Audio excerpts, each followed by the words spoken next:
विश्वेशं माधवं दुन्दिं दण्डपाणिं च भैरवं वन्दे काशीं गुहां गंगां भवानीं मणिकर्णिकाम्। भक्तों का स्वागत है। इस कथांश में हम देखेंगे आदि केशव, भीष्म केशव एवं बिंदु माधव। आदि केशव। काशीखंड अध्याय 69 में वाराणसी में केशव अर्थात विष्णु भगवान के विभिन्न रूपों का उल्लेख है। विष्णु भगवान ने बिंदु ऋषि से कहा कि जो भक्त आदि केशव के रूप में उनकी पूजा करेगा उसका दुख दूर हो जाएगा और भक्त को केवल सुख ही सुख मिलेगा। आदि केशव की पूजा करने से भक्त को मुक्ति मिलता है।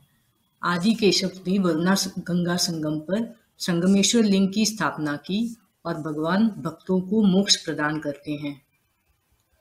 आदि केशव के आसपास का पूरा क्षेत्र एक शक्तिपीठ है जिसे केशव पीठ कहा जाता है और यहाँ की कोई भी पूजा कई गुना लाभ देती है।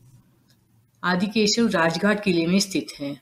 भक्त ऑटो रिक्शा या साइकिल रिक्शा या कार से इस स्थान तक यात्रा कर सकते हैं।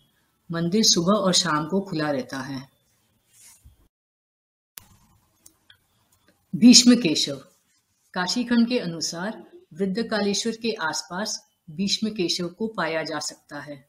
भीष्म केशव की पूजा करने से भक्त की बड़ी से बाधाएं भी दूर हो जाती है।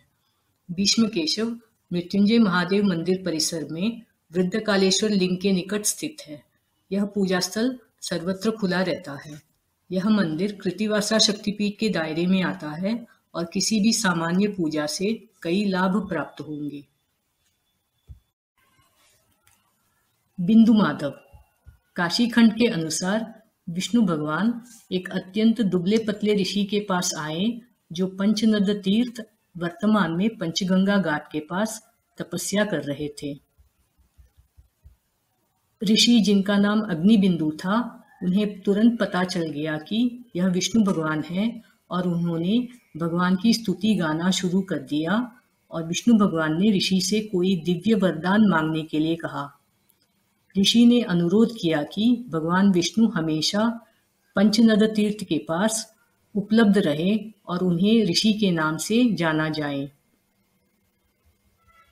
विष्णु भगवान ने तदनुसार अनुमति दी एवं विष्णु भगवान पंचगंगा घाट में बिंदु माधव के रूप में जाने गए।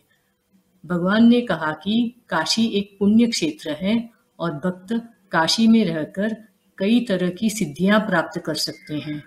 यहाँ तक कि महाप्रलय भी शहर को नष्ट नहीं कर सकता। काशीखंड के 60वें अध्याय में पंचनद तीर्थ के संबंध में कार्तिक माह के महत्व के बारे में विस्तार से बताया गया है। जो कार्तिक माह में पंचगंगा में पवित्र स्नान करता है और बिंदु माधव की पूजा करता है उसके सभी पाप धुल जाते हैं और उसे मोक्ष की प्राप्त होती है। कार्तिक का पूरा महीना पंचगंगा स्नान और भगवान बिंदु माधव की पूजा के लिए शुभ माना जाता है। विस्तृत जानकारी के लिए भक्त हमारी वेबसाइट varanasitemples.in का अवलोकन कर सकते हैं। बिंदु माधव पंचगंगा घाट पर स्थित हैं। भक्त रिक्शा में भैरवनाथ तक यात्रा करके वहां से पैदल चलकर इस स्थान तक पहुंच सकते हैं। वैकल्पिक रूप से वे नाव से पंचगंगा घाट तक यात्रा कर सकते हैं और सीढ़ियां चढ़ सकते हैं।